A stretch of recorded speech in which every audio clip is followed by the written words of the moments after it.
السلام علیکم ورحمۃ اللہ وبرکاتہ۔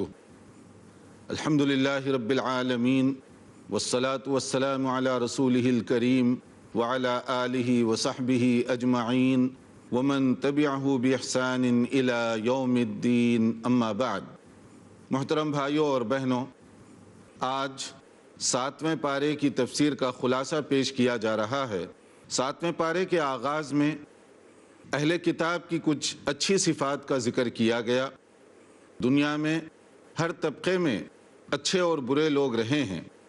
کچھ لوگ دعوت دین کو قبول کرنے والے یا اس پر سنجیدگی سے غور کرنے والے رہے ہیں، اور کچھ لوگ ایسے بھی ہیں جو دعوت دین کا کھل کر انکار کرنے والے ہیں، اور کچھ لوگ نہ صرف انکار کرنے والے ہیں بلکہ اس کے ساتھ دشمنی اور مخالفت کرنے والے بھی ہیں۔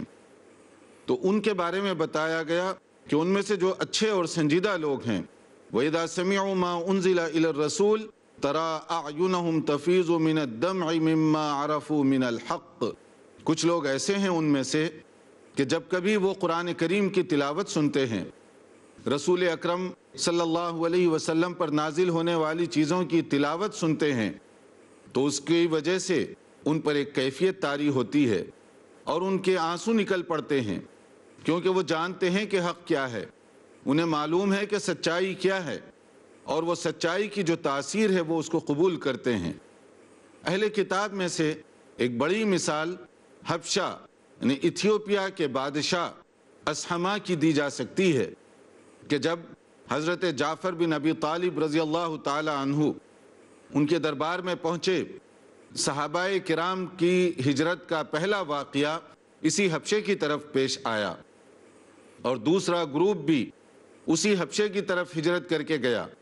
جب صحابہ کرام وہاں پر پہنچے تو مخالفت بہت زیادہ ہو گئی، اور مکے کے لوگوں نے، مشرکین نے چاہا کہ کسی طریقے سے ان کو گرفتار کر کے واپس لایا جائے۔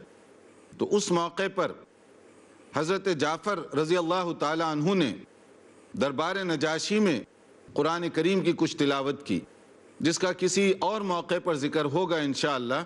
لیکن اس وقت بات یہ ہے کہ قرآن کریم کو سمجھ کر، سن کر ان کے آنکھوں سے آنسو نکل پڑے، اور وہ زمین سے ایک تنکا اٹھا کر کہنے لگے کہ جو کچھ حضرت عیسیٰ علیہ السلام کا تصور قرآن نے پیش کیا ہے، اگر میں چاہوں کہ یہ چھوٹے سے تنکے کے برابر اس میں اضافہ کروں تو یہ اضافہ نہیں کر سکتا۔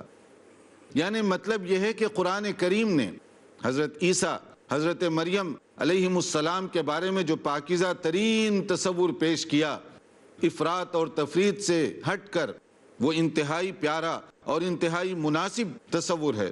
اور اسی طرح سے انہوں نے رسول اکرم صلی اللہ علیہ وسلم کی سیرت کے حوالے سے مختلف سوالات کیے، اور ہر سوال کے بعد ان پر اس کا بڑا پازیٹیو اور اچھا اثر دیکھنے میں آیا۔ تو یہ اہل کتاب کی ایک عمدہ مثال ہے کہ جو لوگ قرآن کریم یا رسول اکرم صلی اللہ علیہ وسلم کی باتیں سن کر اس کا اثر اپنے دل و دماغ پر محسوس کرواتے ہیں، قبول کرتے ہیں، اور دیکھا جا سکتا ہے اس کا اثر۔ یہی حال ہوا رسول اکرم صلی اللہ علیہ وسلم کے مکتوبات کا، کہ آپ نے مختلف جگہوں پر دعوتی لیٹر بھیجے، اور ان لیٹرز کا رسپانس بھی ایسے ہی ملا جلا تھا۔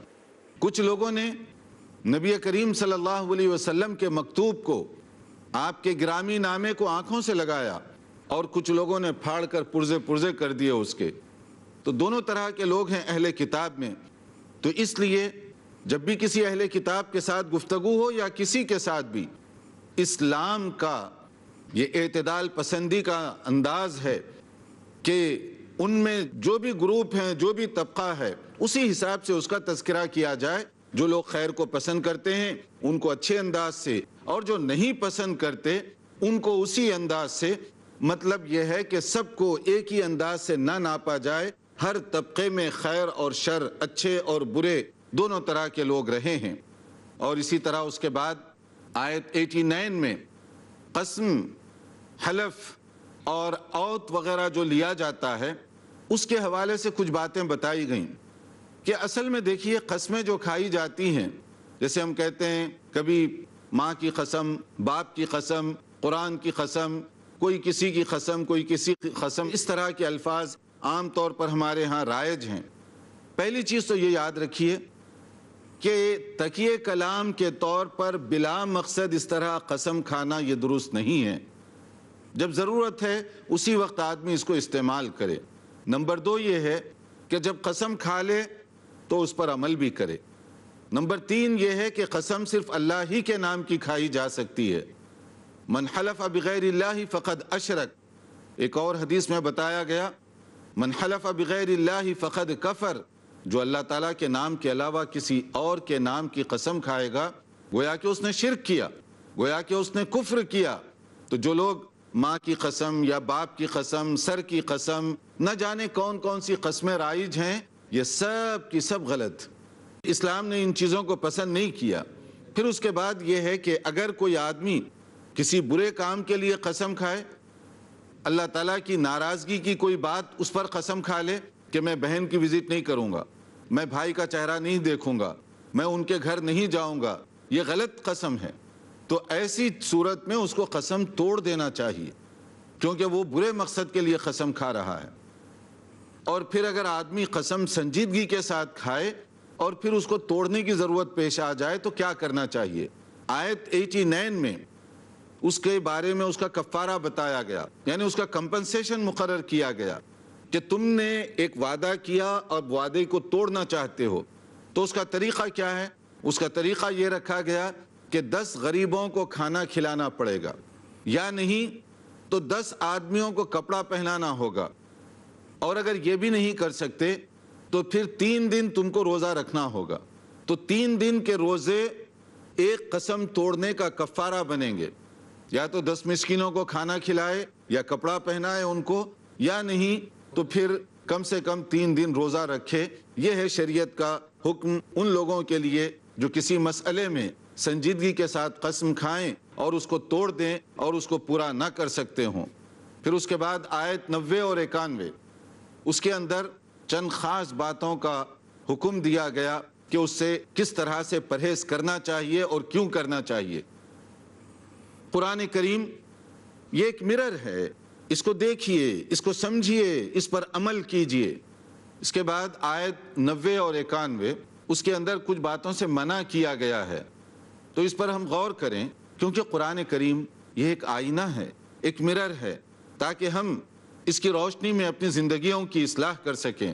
اگر ہم قرآن مجید پڑھیں اور اس پر عمل نہ کریں تو بے مقصد ہو جائے گی ہماری تلاوت، اور ہم جو قرآن کریم کے ساتھ عقیدت کا اظہار کرتے ہیں وہ عقیدت کھوکھلی ہو جائے گی، اس کا کوئی مطلب باقی نہیں رہے گا۔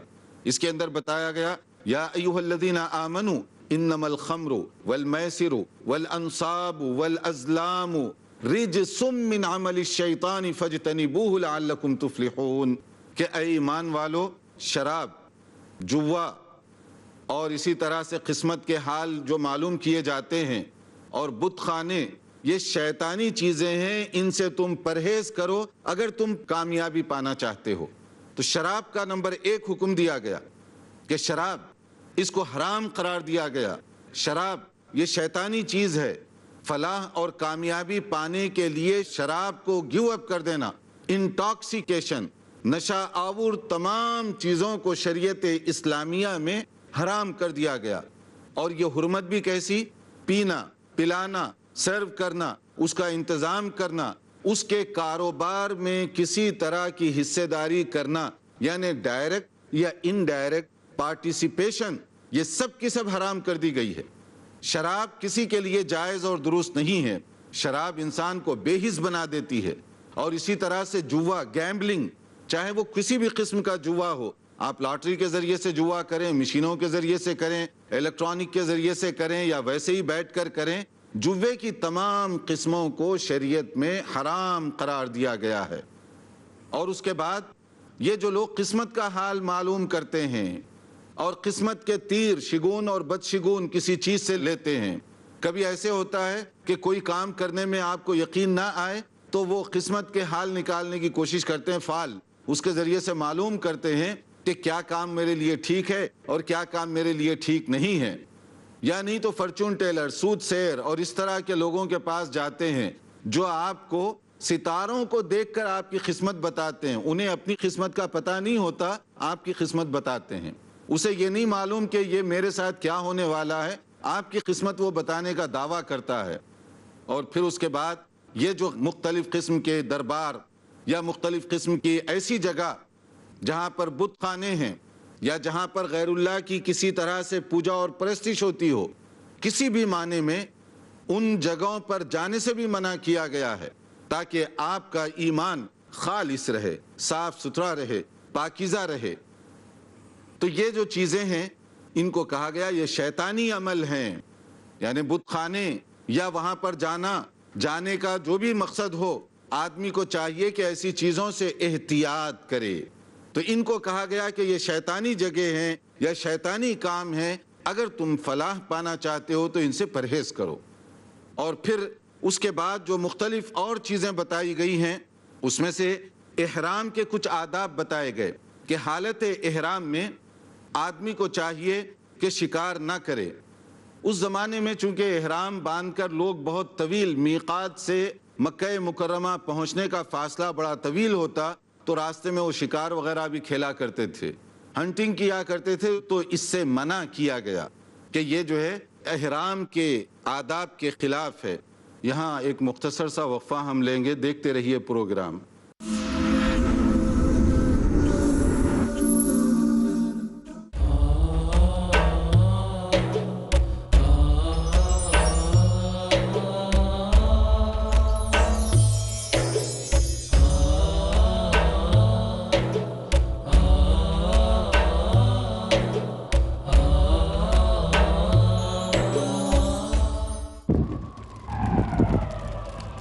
Dialogue.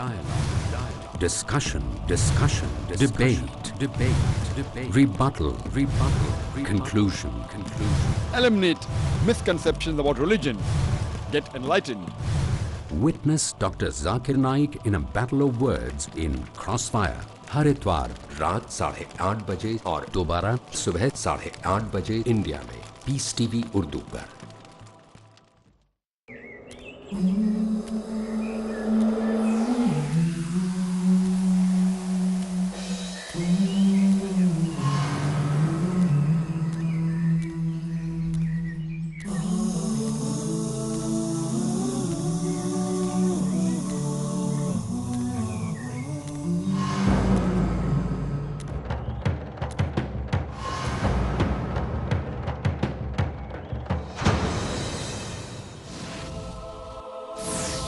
زندگی نام نہیں صرف سانس لینے کا، زندگی نام ہے دل سے جینے کا، دل کے جینے کا، دل کے جینے کا، دل کے جینے کا.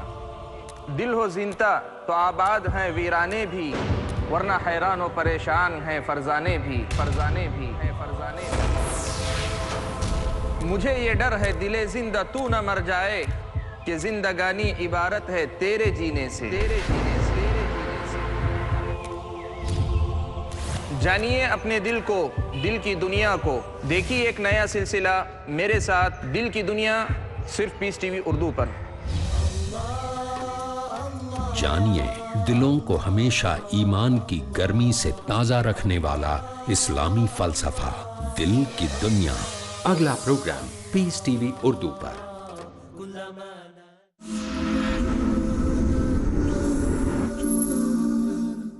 السلام علیکم ورحمۃ اللہ. وقفے کے بعد دوبارہ آپ کی خدمت میں حاضر ہیں. جہاں سے گفتگو کا سلسلہ رکا تھا وہیں سے آگے بڑھاتے ہیں. پھر اس کے بعد آیت 104 میں لوگ بے مقصد جو سوالات کرتے ہیں، مقصد نہیں ہوتا کہ معلومات کریں.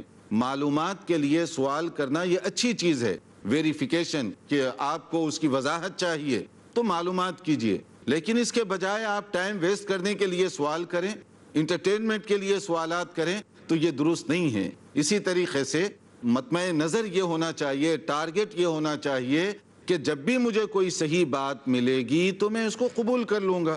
اس کے بجائے اگر آدمی دلیلوں کا انبار بھی لگا دیا جائے، پھر بھی یہ کہے کہ میرے باپ نے یہ کیا، میرے گاؤں کا یہ طریقہ تھا، میرے خاندان کا یہ طریقہ تھا، بزرگوں کا یہ طریقہ تھا، تو یہ تقلید اور آبا پرستی انسان کو حق سے روک دیتی ہے. آج بھی کتنے ایسے لوگ ہیں خود مسلمانوں میں، ان لوگوں میں جو قرآن کو ماننے کا دعویٰ کرتے ہیں، آپ کہیے ان کو یہ قرآن مجید کی آیت ہے، کتنے لوگ مانتے ہیں اس کو عملی طور پر؟ آپ کہیے یہ نبی صلی اللہ علیہ وسلم کا فرمان ہے، کتنے لوگ اس کو قبول کرتے ہیں عملی طور پر؟ بہت سارے لوگ دلیل آنے کے باوجود قبول نہیں کرتے، دلیل کو سمجھنے کے باوجود اس پر عمل نہیں کرتے۔ تو یہ ہے تقلید، یہ ہے بلائنڈ فالوونگ، جس کا شریعت میں کوئی وزن نہیں رکھا گیا۔ آدمی کو جب حق معلوم ہو جائے تو اس کو قبول کرنا چاہیے، سچائی جب سامنے آ جائے تو اس کو قبول کرنے کا اس کے پاس جذبہ ہونا چاہیے۔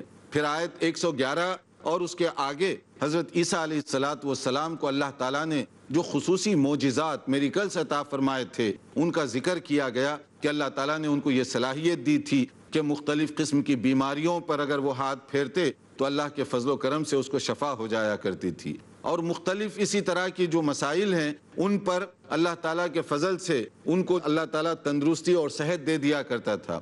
حضرت عیسیٰ علیہ السلام وہاں پر جو ایک بات فرماتے ہیں، ایک لفظ ہے جس پر غور کرنا چاہیے، اور وہ لفظ کیا ہے؟ وہ ہمیشہ کہتے ہیں بِإِذْنِي، یعنی یہ سب چیزیں جو ہو رہی ہیں اللہ تعالیٰ کے حکم سے، اللہ تعالیٰ کے حکم سے۔ جیسے اللہ تعالیٰ نے فرمایا تو حضرت عیسیٰ علیہ السلام جو کچھ کرتے تھے وہ کس کے حکم سے کرتے تھے؟ اللہ تعالیٰ کے حکم سے۔ یعنی عیسیٰ علیہ السلام ایک ذریعہ ثابت ہوئے۔ عیسیٰ علیہ السلام کے پاس بجائے خود یہ طاقت نہیں تھی کہ وہ کسی کو خود سے وہ شفا دے دیں، کسی اندھے کو آنکھیں دے دیں، یا کسی اور کوڑی کے بیمار کو جو ہے وہ کوڑ کی بیماری سے اس کو نجات دے دیں۔ اس طرح سے حضرت عیسیٰ علیہ السلام خود نہیں کرتے تھے جب تک کہ اللہ تعالیٰ کا حکم نہ آ جائے۔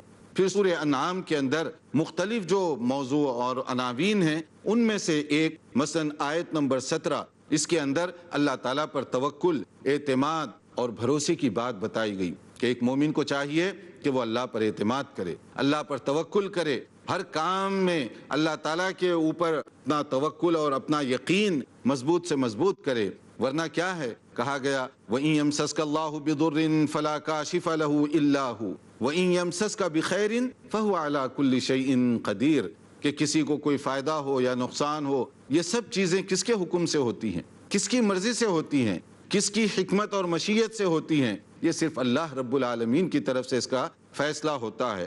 پھر آگے آیت نمبر 50 میں رسول اکرم صلی اللہ علیہ وسلم کی شخصیت کے بارے میں باتیں بتائی گئیں۔ ہمارے ہاں بھی افراط اور تفریط، غلو کی وجہ سے بعض باتیں آپ کی طرف ملا دی گئیں، جیسے عیسائیوں نے حضرت عیسیٰ علیہ السلام کو محبت میں غلو کرتے کرتے ابن اللہ کہہ دیا، سن آف گاڈ کہہ دیا، جو کہ غلط تصور ہے۔ اسی طرح کچھ مسلمانوں نے رسول اکرم صلی اللہ علیہ وسلم کے ساتھ بھی یہی معاملہ کیا۔ کوئی کہتے ہیں آپ کو غیب کا علم تھا، کوئی کہتے ہیں آپ بشر نہیں تھے، کوئی کہتے ہیں آپ نور تھے، کوئی کچھ کہتا ہے، کوئی کچھ کہتا ہے۔ پڑھیے سورہ انعام آیت نمبر 50، اس کے اندر اللہ تعالیٰ نے فرمایا قُلْ لَا أَقُولُ لَكُمْ عِنْدِي خَزَائِنُ اللَّهِ وَلَا أَعْلَمُ الْغَيْبِ۔ آئے نبی صلی اللہ علیہ وسلم آپ اعلان فرما دیجئے کہ میرے پاس کوئی خزانے نہیں ہیں، اور اسی طرح سے مجھے غیب کا علم نہیں ہے۔ وَلَا أَعْلَمُ الْغَيْبِ، میں غیب کا علم نہیں جانتا۔ وَلَا أَقُولُ لَكُمْ إِنِّي مَلَكٌ، اور میں یہ بھی نہیں کہتا کہ میں کوئی فرشتہ ہوں۔ إِنْ أَتَّبِعُ إِلَّا مَا يُوحَىٰ إِلَيَّ، مجھ پر جو وحی نازل کی جاتی ہے میں تو اسی کی پیروی کرتا ہوں، میں تو اسی کو فالو کرتا ہوں۔ قرآن کریم میں اس مفہوم کو مختلف جگہوں پر دہرایا گیا۔ تو اس آیت کی روشنی میں ہمیں جائزہ لینا چاہیے کہ ہمارے ہاں نبی کریم صلی اللہ علیہ وسلم کے حوالے سے جو باتیں بتائی جاتی ہیں، جو باتیں کہی جاتی ہیں، کیا وہ باتیں درست ہیں؟ کیا وہ باتیں صحیح ہو سکتی ہیں؟ کیا یہی باتیں کرنی چاہیے ایک مسلمان کو؟ اس کا ہمیں جائزہ لینا چاہیے قرآن کریم پڑھتے ہوئے۔ پھر اس کے بعد میں آیت 68 سے 70 تک ایک بات بتائی گئی کہ دین کے مسئلے میں سنجیدگی، سنسیئرٹی کی ضرورت ہے۔ اگر آپ دین کو انٹرٹینمنٹ کا ذریعہ بنائیں، جوک اور دل لگی کا ذریعہ بنائیں، دین کے مسائل کو استخفاف اور اس کو ریڈیوس کریں اس کی حیثیت سے، اور آپ جو ہے اس کے اندر ٹھٹا مذاق اور اس طرح کی باتیں کریں، جیسے کچھ لوگ ہوتا ہے سنت کے خلاف اسی طرح جوک کرتے ہیں، دین کے بعض مسائل کے اندر جوک اور دل لگی کرتے ہیں جو کہ کسی طرح سے درست نہیں ہے۔ اس لیے آدمی کو چاہیے کہ دین کے مسائل کو انتہائی سیریس اور سنجیدگی کے ساتھ سنے سمجھے اور اس پر عمل کرے۔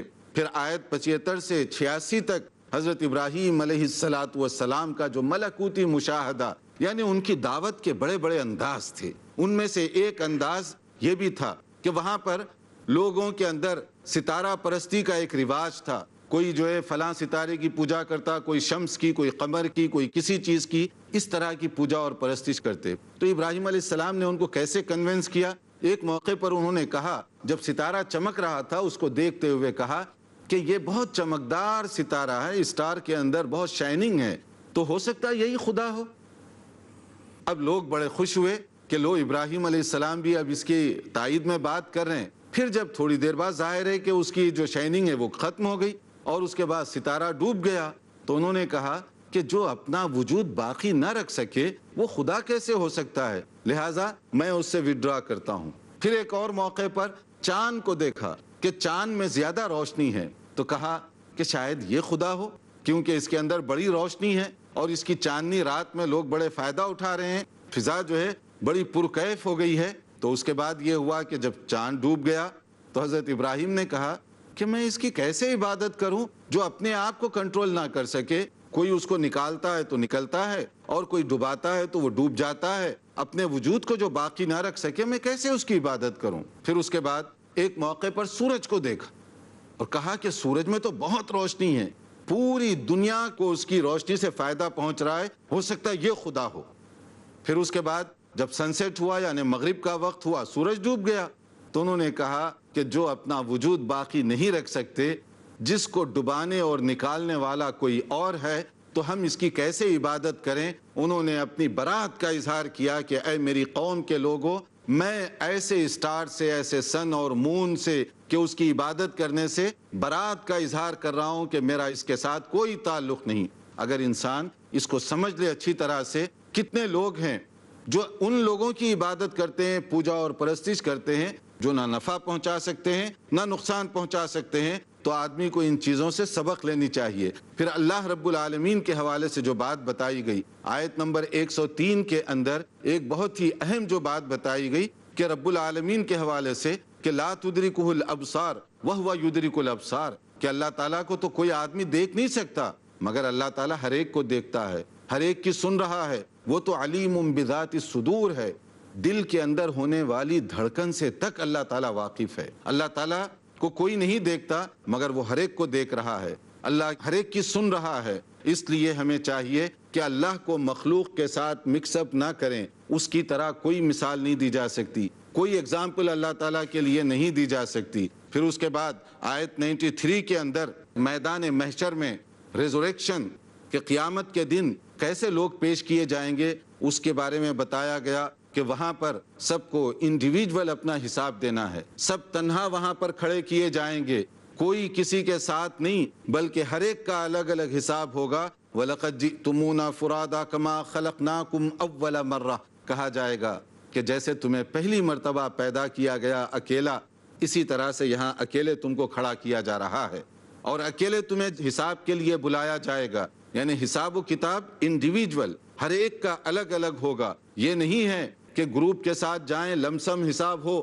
اور لوگ ویسے ہی نکل جائیں، نہیں، ہر ایک کا الگ الگ حساب اور کتاب ہوگا۔ زندگی میں جو کچھ اس نے خیر اور شر کے کام کیے ان تمام کا وہاں پر حساب و کتاب دینا ہوگا۔ یہ بڑی نازک گھڑی ہوگی، یہ بہت ہی نازک موقع ہوگا، اس لیے انسان کو چاہیے کہ وہاں کے حساب کے لیے یہاں تیاری کرے۔ اور یہاں تیاری کیسے کی جاتی ہے؟ ایمان اور عمل صالح کے ذریعے سے ایمان کو مضبوط کریں، عمل کو زیادہ سے زیادہ درست کریں تاکہ میدان محشر کی جو گھڑی ہے وہ آسان ہو سکے، اور اس کے بعد حساب و کتاب کا جو نتیجہ ہے وہ ہمارے حق میں بہتر سے بہتر اور اچھے سے اچھا ہو سکے۔ پھر اس کے بعد آخری جو آیت ہے اس کے اندر آخری جو مسئلہ بتایا گیا کہ دین کے مسئلے میں یہ انتہائی سنجیدگی کی ضرورت ہے کہ کوئی لوگ جو اللہ تعالیٰ کی عبادت نہیں کرتے، تم ان کے دوسرے جو معبود ہیں ان کو گالی گلوچ نہ دو، یعنی ان کے بتوں کو، ان کے دوسروں کو گالی گلوچ مت دو،